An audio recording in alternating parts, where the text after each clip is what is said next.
You're watching WRKM Channel 22, number one in the region.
Good evening.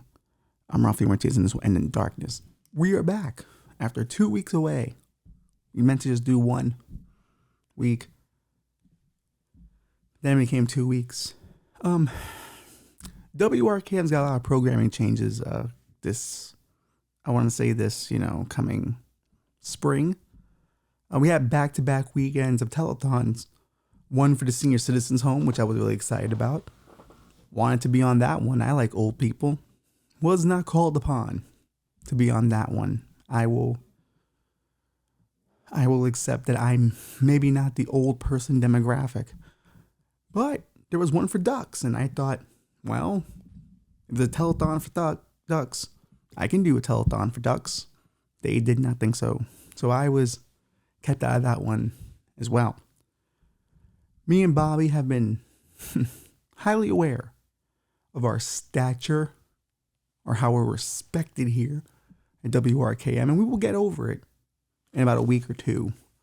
Because I tell you now, I am not happy. Not happy at all. New headphones, I'm getting used to them. Sounds coming in and out. Are you good? Good. Fantastic, Bob. But hey, while we were gone, a lot of cool things happened. A lot of weird things happened. A lot of funny things happened too. This past weekend, the one and only Chris Rock came back to the stage, dropping his newest special, Selective Outrage. Now, I had seen him perform at Radio City. I had seen some of his material before, so I was really interested in how he was going to do it for the special. What I did notice was some of the stuff that was at the end of the live show got pushed to the front. So I guess a lot of that other stuff was probably older material he was doing. And he was slowly bringing that newer material to the forefront to extend on other things. There was a Hillary Clinton Trump bit that he didn't include in the special, which I liked, but Chris is a pro. He knows how to chop it lean, make it real good, ready to go. Now, we all should have probably had a good time with Chris Rock. I was always under the impression that Chris Rock was considered funny to people. One thing I learned is people don't think Chris Rock is funny anymore. It's weird. It's weird. Ever since the Oscars, it's almost like people don't find Chris Rock funny. I think the G.I. Jane joke, while weak, has now, I guess, diminished his legacy. Who knew that a spot at the Oscars could diminish one's legacy? I mean, to be fair, look at the guy who directed The Artist. Have you heard from him since? No, you haven't. Sometimes the Oscar can be an albatross. That's a big word for a Latino. But Chris Rock, of course, addressed the Oscars. Many people said a year later. Yes, a year later. Maybe you don't know how specials are put together, but it takes about a year to develop an hour. And that's what he was doing all this time. People said, why didn't he speak about it earlier? Why did he wait all this time? Because, it's kind of his prerogative to wait how long he wants to wait, And it's kind of part of the process of building an entire hour. It was interesting because I was talking to somebody about this the other day, how Whitney Cummings has said this, and I kind of agree. Comedians used to have the last say on a lot of things. Things would happen throughout the year, and then almost like a succession or parade of specials would just come out where comedians were just slicing and dicing on the things that had happened the year prior. So they had time to develop things and go, hey, remember this thing? And then really go to town on it. But now in this kind of clickbait take culture, you're not really allowed to do that anymore, which is unfortunate. And I feel like Chris, being a legend, is allowed to do that. Take his time to deal with his trauma. Because it's kind of interesting how we always say, hey, you can't tell anyone how to deal with their trauma until someone deals with the trauma the way you don't like it. Now it's wrong. But it's did he call her a bitch? Yes, he did. Now, I probably wouldn't have done that. Bitch is a very powerful term. You can't just be calling women that willy-nilly. But once again, that's his trauma, not mine. Would I have set my special in her home city of Baltimore? One would say, oof, that's a lot. That's really gunning for her there. But that's his prerogative. People ask why didn't he do it in Philly? Well, because if you watch the special, he kind of alludes to why. He thinks Will is not really at fault for that slap, and I kind of talked about that in 39.5 of this episode, this series. We talked about how maybe in that moment, Will's not necessarily reacting as the Will Smith we know, more as a man responding to the stress that he's been going through with the entanglement stuff. Which is unfortunate because Will's a legend all these years. And now, forever in history, that slap's going to be the first thing that comes up.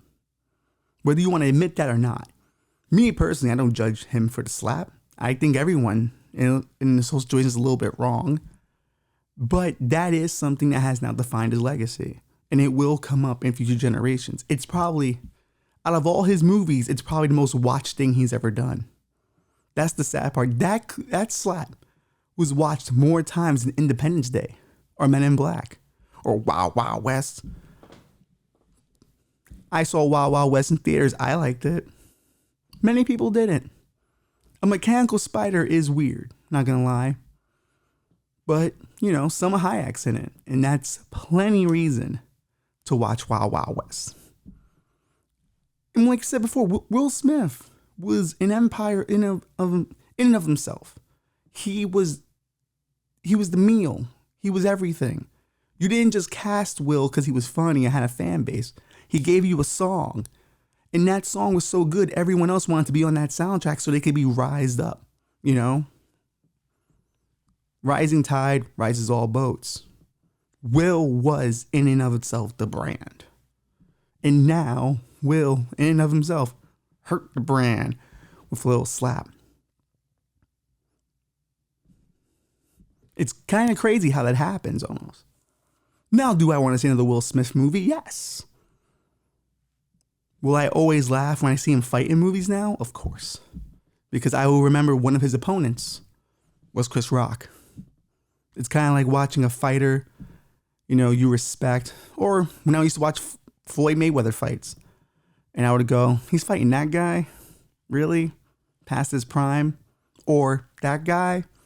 Not ready yet for that opportunity? People he could beat easily? Suspect. But Chris kind of talks about that in the special. Will attacked the guy he knew he could beat. He didn't attack anyone else. He certainly didn't attack August Alsina. Unfortunate. But Chris is allowed, I feel, to voice how he fucking feels about it. It's his special. I didn't know there was a time limit in which you can talk about shit that happens to you. I thought lived experience was a thing. But here we are. A year later, Chris Rock talks about getting slapped. And he's highly upset still. Because think about it, he took a lot of shit for it. Everyone came to Will's aid. They all rallied around him out of sympathy. Wow. He was a man defending his wife. But Chris Rock had made fun of people his entire career. Ain't no one ever do jack shit then. Ricky Martin never attacked Chris Rock for the VMA jokes. But then again, I don't think Ricky Martin can fight. I don't think, he has the skill set. Or maybe the salsa dancing would give him some agility attributes that would aid him in a fight. He could probably dodge and duck some shots. Maybe he's a speed fighter because he's so skinny and light. But Chris is also skinny and light, so maybe he's got speed too. This is where you come for celebrity fight analysis. I like the Ariel Helwani celebrity fights. But let's keep it a buck here. If Chris Rock is now no longer funny, then what was everyone sharing all those clips for then? Early days of Twitter, people were throwing up Chris Rock jokes as their own. Chris Rock was a legend of our industry, a legend of our society. But now because of one G.I. Jane joke, he's out? For an alopecia we had know nothing about? Come on now. And I'm fine. Here's the thing. I would be more fine with the critique if people were saying, hey, I used to like Chris Rock, now I don't. That's respectable to me. Because you're acknowledging, hey, there was a step too far for me. And that criticism to me is legitimate. But now people who used to love Chris Rock are saying they don't love Chris Rock anymore. Or they never liked him. And I see it because I know these people. There are people on my Twitter timeline, Facebook, Instagram, who I've known my entire life. Who I've talked to them about Chris Rock before. And we've talked about our favorite bits. Now saying Chris Rock was never funny. But it's okay to no longer like Chris. Listen, there are plenty of things I like or I used to like, that I no longer like now. It's called growth. For instance, I used to like Jada Pinkett Smith. Then I found out she was a predator. I no longer like Jada Pinkett Smith. Growth. Here I am acknowledging I used to like this, but then I found out something about it and now I don't like it anymore. See how easy that could be.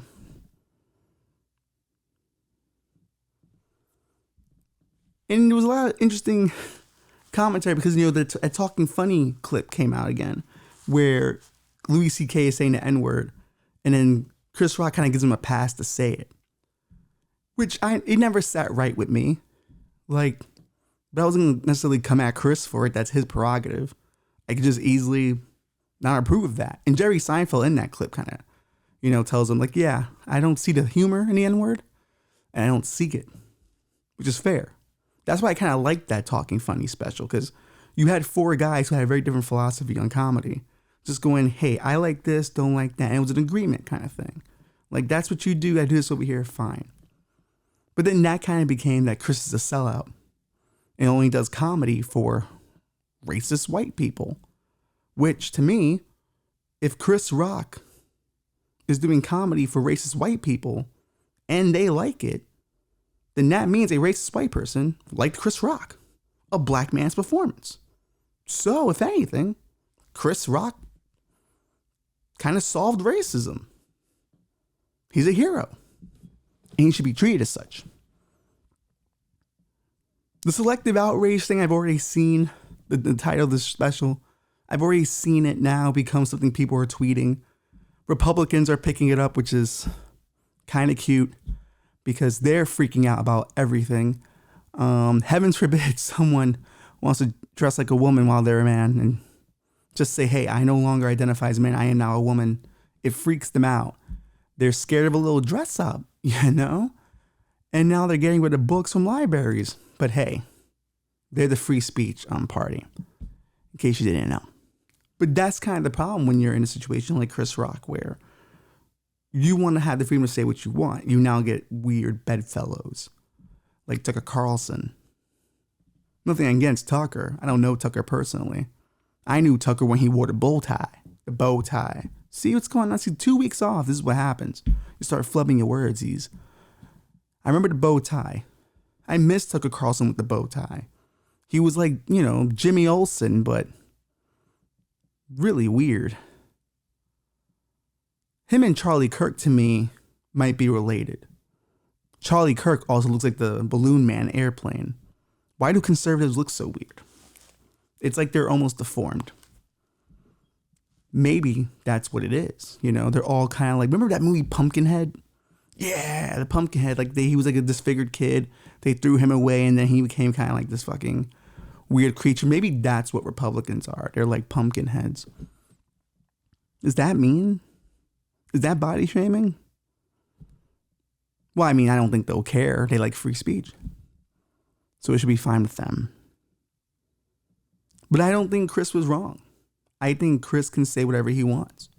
And it's weird because like now people will go, well, he talked about how Will Smith was a bitch for slapping him, a guy who can't fight or a guy who isn't physically intimidating. And people's response was, aren't you a bitch for not fighting back? And that's when I thought that was interesting a bit because like now we're at that society now. Before we spent years going, hey, let's be civilized people. Let's not engage in fights. But apparently it's fair game now, which I'm excited about. Because now when I go to a restaurant and a waiter makes a little joke I don't like, I will be slapping the shit out of them. Because apparently we can do that now. That's what I will be doing. The littlest joke that I do not appreciate, I'm slapping everybody. Because we can do it. Because that doesn't make you a bitch. That makes you a man of honor. Because that's what Chris should have done. I didn't know this many people hated Chris Rock. I always thought he was kind of Teflon in that way. You know, he was. And here's the thing. Comedians get old. It's like people have this 20/20 hindsight for like George Carlin. Those last specials Carlin did, people shitted on because they weren't funny enough. He was just making points. I remember that, watching adults go, he's not as funny as he used to be. And panning those specials, which I think they're some of my favorite Carlin specials. Maybe because they're the first ones I ever watched, but I rewatched them several times. Comedians get old. They age out of society. How they approach things are just calcified in wherever they were when, I guess, they got famous. So expecting Chris Rock to be hip to the gems of the current society, what are you doing? There's plenty of young comedians you can go watch.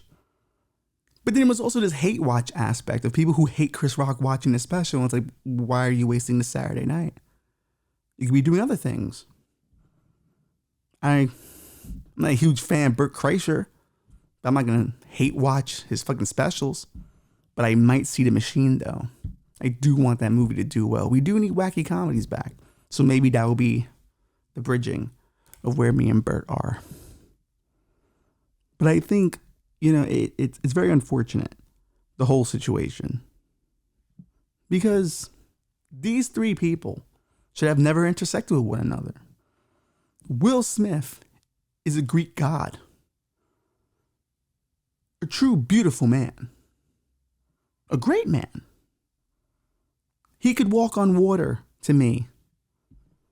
Chris Rock is the troll under the bridge. I respect him.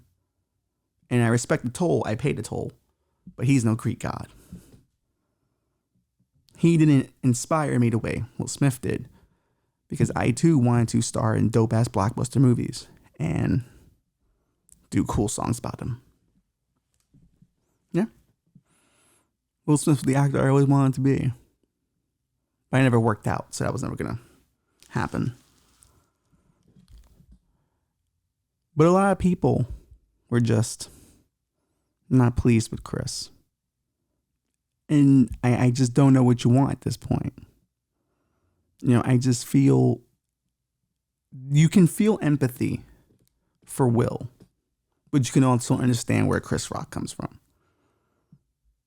Now, people were saying his last point in the special was, you know, don't fight in front of white folks.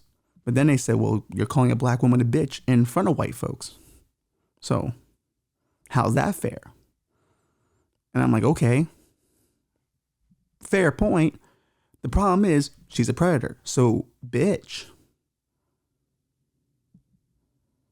I mean, taking advantage of a young man who's your son's best friend, drug addict, recovering, that kind of makes you a bitch, doesn't it? Just a tad bit? If we can't call predators bitches, then what are we doing? And apparently he might not have been the only one. Daz Dillinger says that she got with one of the crisscross guys when she was 22 and he was 15.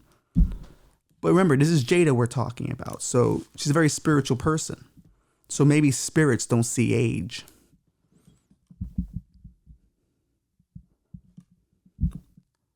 But everyone hates Chris now. That's okay. I still dug the special. Where do I rank it? It's not one of his best. It's definitely on the lower half of his discography. Is that what can you call it discography? It's not on the disc. But it's definitely, on the lower end of the spectrum of Chris Rock specials. But I thought it was good. People giving him shit for the one about, getting his daughter kicked out of school, which, I'm not going to ruin that for you guys. You can go watch. It's on Netflix now. But yeah,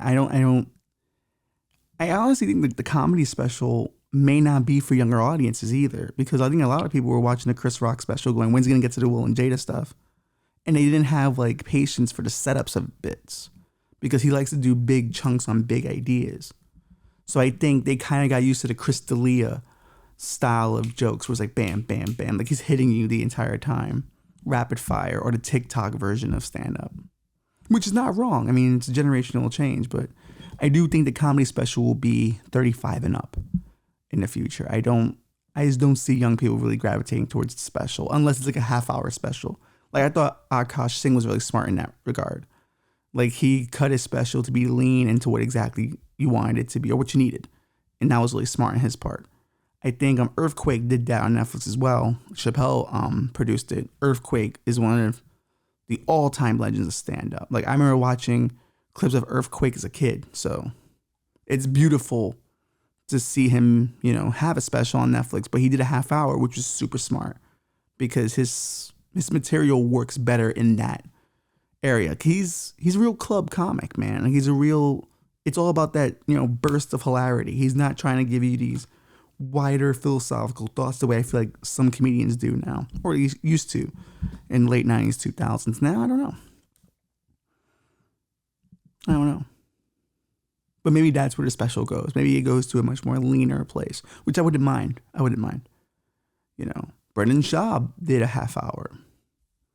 But to be fair to Brendan Schaub, not to be fair to Brendan, to be quite critical of Brendan,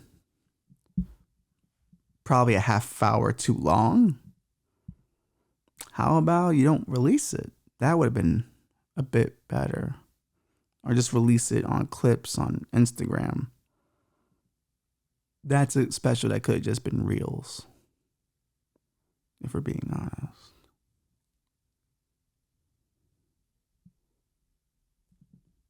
I don't know Brendan Schaub. I'm never going to see Brendan Schaub, so I can say these things.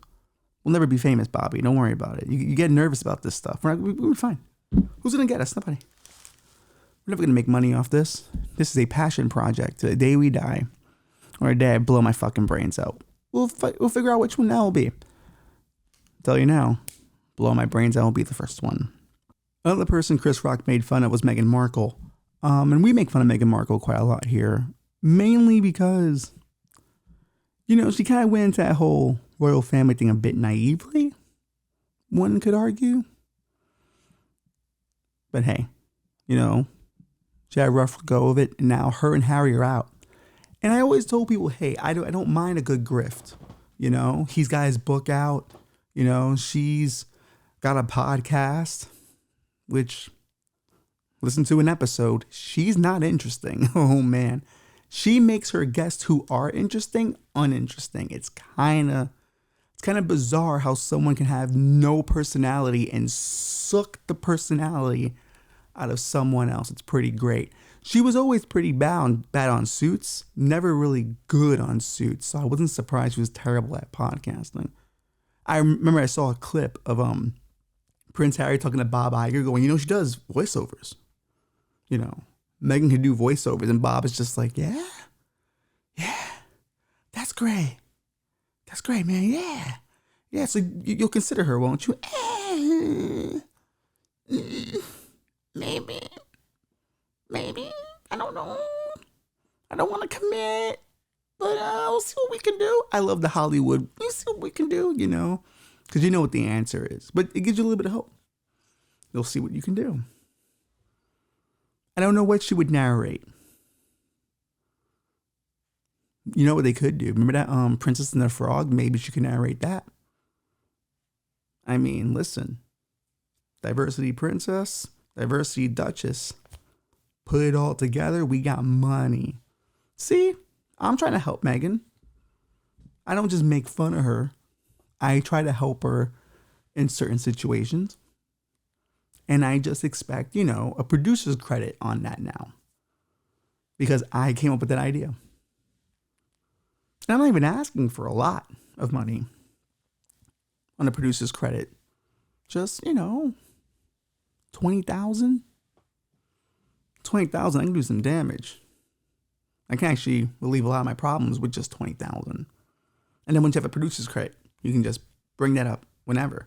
I produced a big Disney production. Then they'll find his podcast and I'll never produce anything ever again. Well, but they lost the royal cottage recently. His dad, the king, was like, yeah, your grandma gave you that. And since you've been shitting on your grandma every chance you get, kind of have to take it away from you now. Should have been doing that. And apparently they're matter of fact about it, but deep down, they're seething.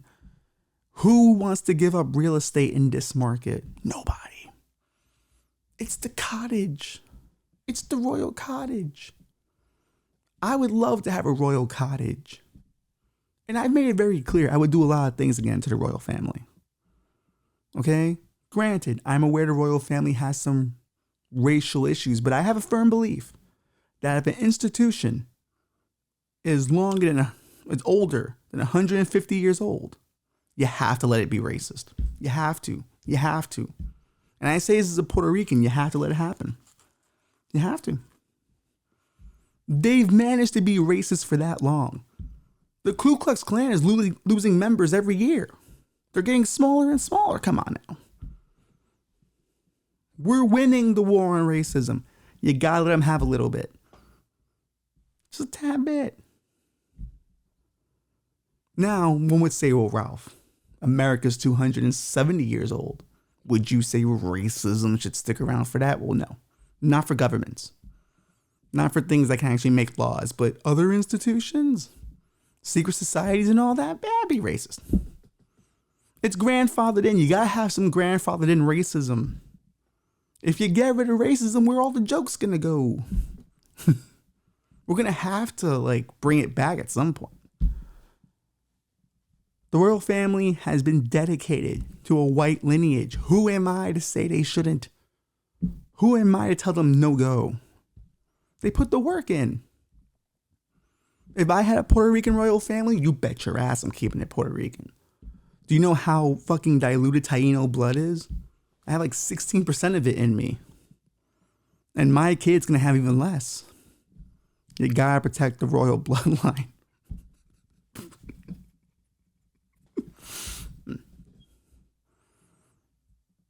But you have to grandfather some of that in. Have to. Apparently, the coronation's coming up. And they've given an answer of will they attend or not. But they won't make it public. And they're smart. Meghan and Harry are smart. They're building a mysterious brand. The will they, won't they brand. Where will they appear next? They're in rebellion against the crown. This could be interesting. Harry recently did a live therapy session which you could have paid to watch. Because once again, grifter's got a grift, baby. Make the money you can off your trauma. This is a trauma-based economy. What are you doing if you're not making money? You think I haven't tried to figure out ways to make money off my trauma? Come on. I grew up in the projects. I am every day trying to find a way to make money off that trauma. But the problem is I'm not Lin-Manuel Miranda. My dad wasn't a political guy in the New York scene. My mom wasn't a doctor of some kind. No. My parents were 15-year-old Puerto Ricans. So I cannot ascend to the Lin-Manuel spot. I didn't go to high school with Chris Hayes or Immortal Technique. The people I went to high school with were likely in jail. There's not a real successful person in my graduating class. There's some people who are doing but no stars. I'm probably the bigger star out of everyone, and I'm not even a star. I just have a platform. So maybe I should be more proud than I am. But no, I would definitely, if I could do live therapy sessions that people would watch and get paid for, oh man, there'd be some good shit in there. Real good shit. But I'm happy they're getting their money. Everyone's got to get your money now. You got to be able to afford shit. I don't know if you heard about this, but Ford Motor Company is patenting an idea that their electric cars can drive themselves back to the lot if you miss payments. They don't have to rely on picking it up from you. The car just goes boop, boop, Knight Rider style and drives back to the dealership. What a dystopian nightmare we're in. But I kind of like it. Because if you see a car driving by itself, you're like, ooh, Robert didn't pay those payments. Yikes. It's good for town gossip. You got to have good gossip. And if watching someone's car drive away because they couldn't afford it provides you that gossip, then I will take it. And it also, kind of incentivizes you to pay, because who wants to be the one running after their car driving away by itself? Because then everyone knows you didn't pay. Everyone knows you're a brokey, and nobody wants to be a brokey in this society. Everyone's trying to flash what they got, bruh. You can't flex when your car's driving away from you. Come back! I'll pay tomorrow. Like, that's not cool. Especially with a Ford F-50, bruh. It's a big pickup truck driving away. You can't. You don't look cool. Look pretty desperate. So grift while you can. Make all the money while you can. The cars are driving away from us. But it could always be worse. You could be cooking meth on the subway. Let me pull up that article from my phone, because apparently the internet's down here, buddy. Oh yeah, Bobby. Internet is down. New York Post. Meth lab. I wonder if the CIA ever looks at the things I Google and go, this kid, we gotta stop. Desperate NYC addict leaves items for possible meth cooking attempt all over the subway. This guy's no Walter White. I hate when newspapers try to be funny. A desperate junkie apparently trying to break bad on the 4 train had his high expectations dashed. Left a disgusting spread of over-the-counter allergy meds behind for all to see. Never seen a mess quite like this. Strap hanger. I hate when they call people strap hangers. Like, don't do that. We're people. Just say their name.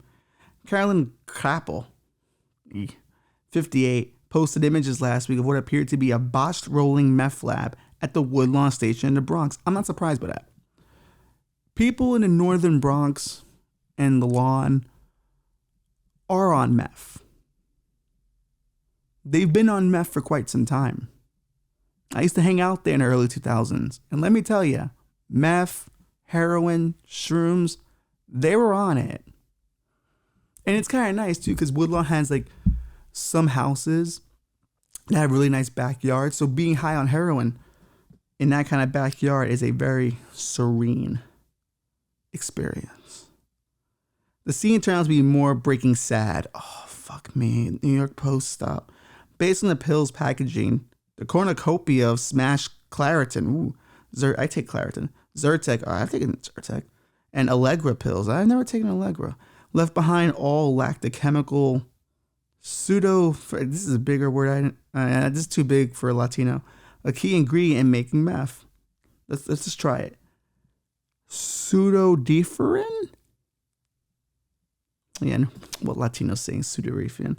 Still, the med mess was a new low in the eyes of many subway rioters who decried the regular presence of homelessness, drug use in their daily commutes, and the last year's 25-year high in subway murders? Holy shit, where were we for that? Everybody in the train should not have to see that. Kids, adults, cried speech pathologist Grace Baumine, 29 years old. She's a speech pathologist, bro. Adding that someone attempted to whip out a fresh batch of crank on the train is completely unacceptable. That's how bad things can get. If Prince Harry does not do these paid engagements, he could be making meth on the subway. He's got no talent. So, this is what he's trying to avoid. He was just telling the guy, the therapist dude, psychedelics helped him get through his trauma. He's already halfway there. He's already got the fiend for meth. So, yes, as annoying as it may be, South Park made fun of them for wanting their privacy, but telling everyone they wanted their privacy, which I kind of felt, South Park, you're like 2 years too late. We already did that. No offense to Matt and Trey, but because I would love to be on that show and I would love to work on that show, or at least be paid to get them coffee, because I could use a job right now. But this is what they're trying to avoid. Even though watching Harry make meth on a subway car would be kind of great, actually. I wouldn't mind it. Because let's be honest, the two of them, he's got the most cachet. If they divorce, he still trends up. He's still a prince. He can go back to the royal family. If she's not married to him, it's a trend downward. For the first few months, people will be wondering what she's up to. And then they'll see her act. And then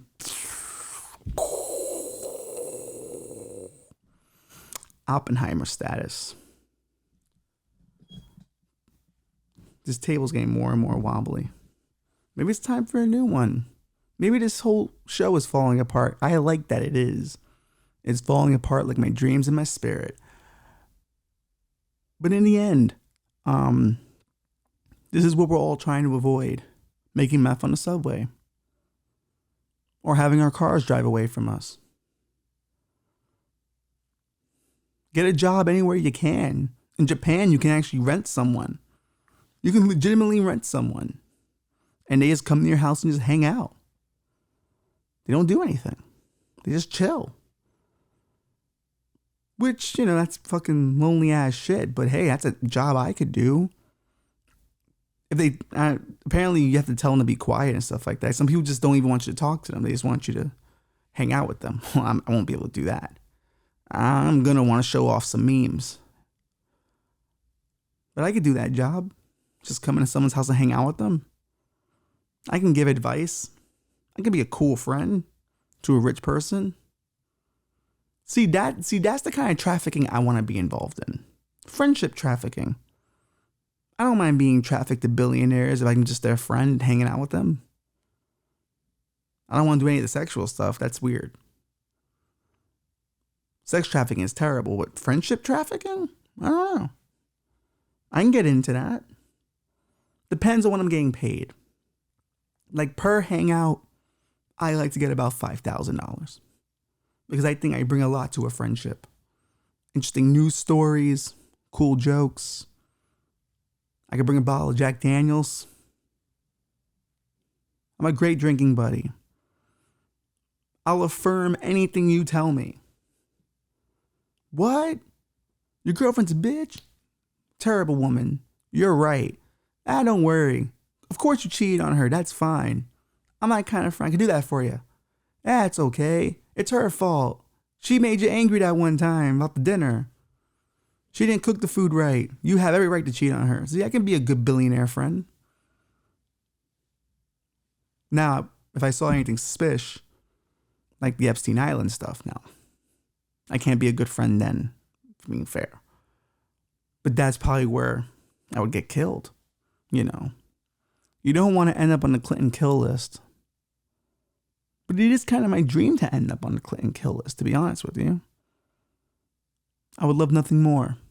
Truly. I'll know I have made it then, being on the Clinton kill list.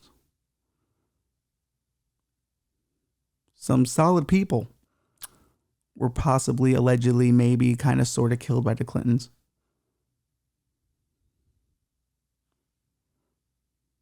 That could work for me. Maybe I could be Prince Harry's best friend. Maybe he could pay me. And I'll pretend to, think his wife is cool. Pfft. I'm already pretending that some of the girls my friends are with are cool people. That's an easy one. Pfft. Listening to things they have to say. Whew. Some of my friends I wish would pick better partners. Just throwing it out there, more interesting people. But the ones I fuck with, they know what's up. I could definitely do that for Prince Harry, Be like, yeah, man. They totally killed your mom. You don't gotta go back there. I saw the documentaries. I've read the conspiratorial evidence. Fuck King Charles. Even though, deep down, between, us here, me and the viewer, and you too, Bobby, if you want to get involved, I would definitely be a double agent working for the royal family. Because that's, honestly, deep down, that's always been my dream. And I don't know why I'm whispering it, but I'm whispering it now. Because who knows what agencies might be listening in to this very public podcast. But I would love to be a double agent and just, working assets, exchanging information, trying to get the best price out of the people I work for. So just King Charles, Prince Harry, I'm available. I'm unemployed, so I'm definitely available. That took a sad turn. I'm fine. Everything's great. People know we've been following the Idaho 4 case. Our boy, well, not really our boy, more like our enemy, Brian Kohlberger, was captured for the killing. And now they're talking about that if convicted, he's totally going to jail. If convicted and sentenced to the death penalty, and they do not have enough medicine for the lethal injection, he might be killed by firing squad. And that's how I knew America was back, baby. Because that's the way we should be taking out some of these people. Lethal injection, I always felt, was too peaceful for people who cause this kind of menacing behavior. They should know the bullets are coming. Yeah, sure, maybe the heart attack and the impending doom does affect people in every negative way you can imagine. But I do like the idea of having to stare down the barrel of a gun and know it could all be over. Having had experience staring down the barrel of a gun, let's just leave it at that, I know what that feels like. And let me tell you, it can be quite frightening. And I kind of, if he, killed all these kids, I want him to have the same feeling. I do think that's something that's missing in America, the old school ways of killing our prisoners. We gotta bring back hangings. I was playing Red Dead Redemption the other day, and I enjoyed some hangings. You get to watch people just snap neck, just swaying away, knowing that you would be killed so publicly. And we all know what happens to dead bodies when they die. Poop just comes right out the butt because all the muscles relax. So knowing that not only you're going to get hanged, but shit's going to come down, it's not cool.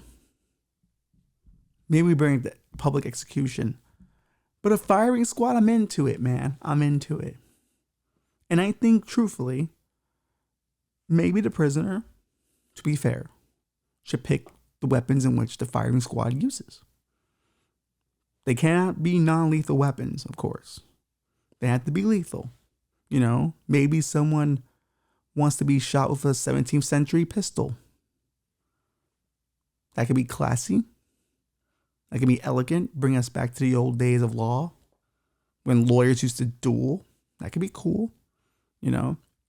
Maybe you go with the pump action shotgun because you want to see, or you want your breath, to leave your body and you die. See, that's kind of dark, but who knows?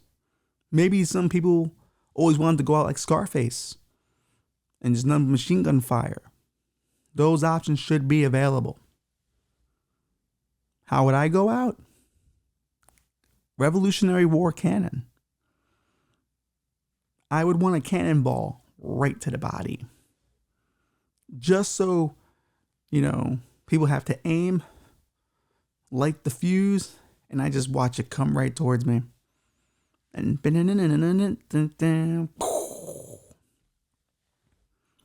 I would never commit capital crimes, such as the ones Brian Kohlberger did, but if I'm going to die, Revolutionary War cannon doesn't seem that bad.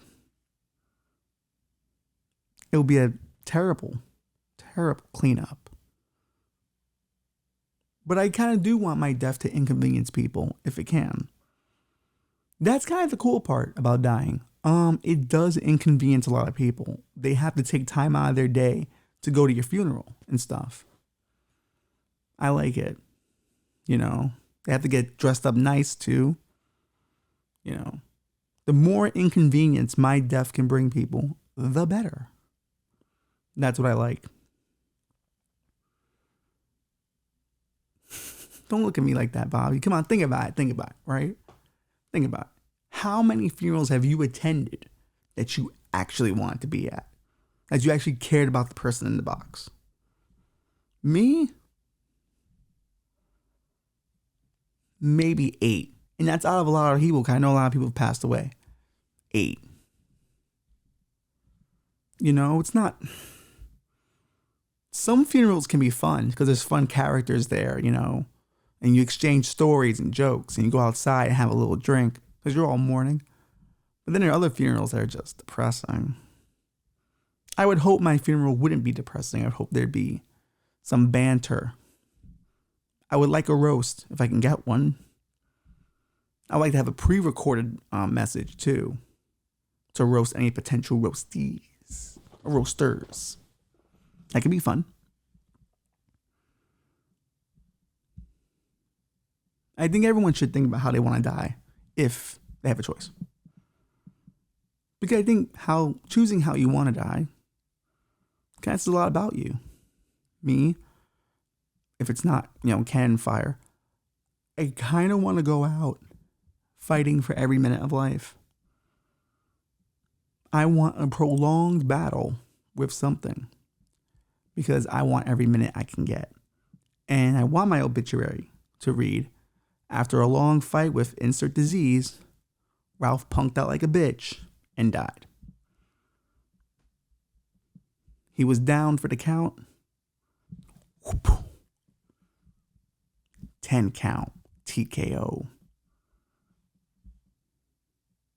Everyone should be thinking about it. How do you want to go? Some people don't get that choice. Look at David Carradine. I don't think he thought he was going to die jerking off with a noose around his neck. I'm sure he would choose a different way. I think if the universe was just, if you were going to die in an embarrassing way, the universe would let you know, hey, listen, you keep going down this road, you're going to die this way. So consider doing something else. Elvis died on his toilet. You think he wanted to die on his toilet? No. Though, the relief he must have felt when that poo was over. Sweet, sweet release. They didn't cover that in the Elvis movie, now did they? Considering it was a piece of shit. You see what I did there? I think Baz Luhrmann's a terrible director. That's what I do. I tried watching Great Gatsby again the other day.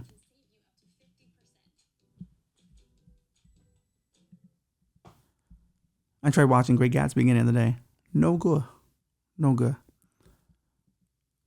Think Gatsby thought he was going to die? No, they snuck up on him and pap. So, think about how you want to die. If you're interested. to be fair, every decision we make is a decision closer to death. This podcast is getting dark. This week's a dark week.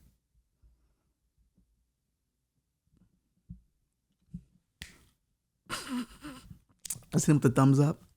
It's going to be okay. It's not. It's not.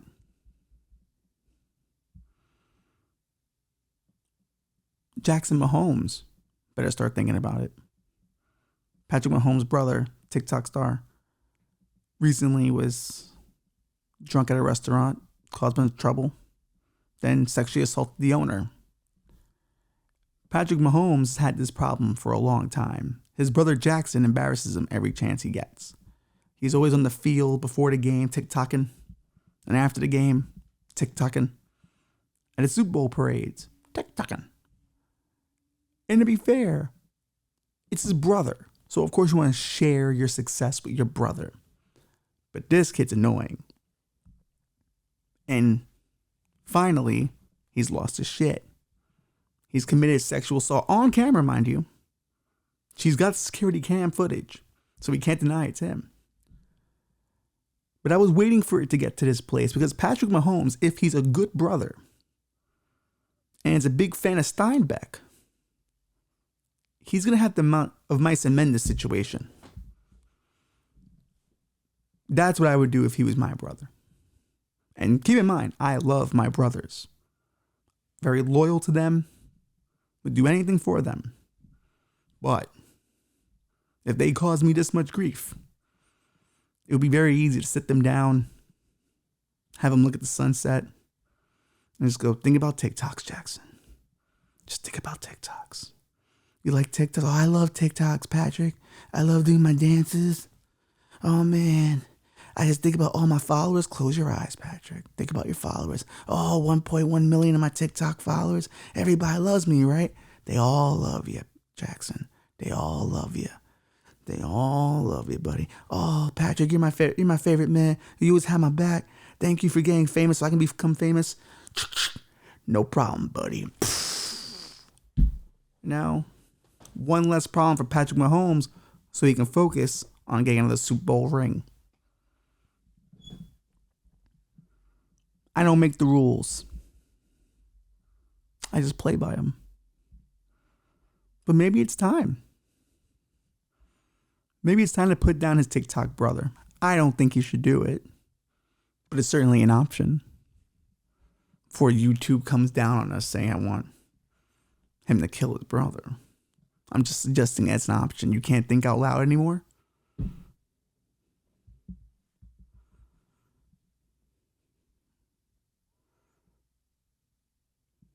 I mean, it would be the better option. Because if Jackson gets convicted, the boys in the pen are going to have a fun time with him. Maybe Chris Rock will get some jokes out of it.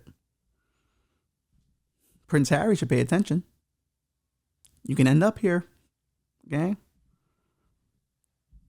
Don't get too caught up in the hype. You be a good boy now.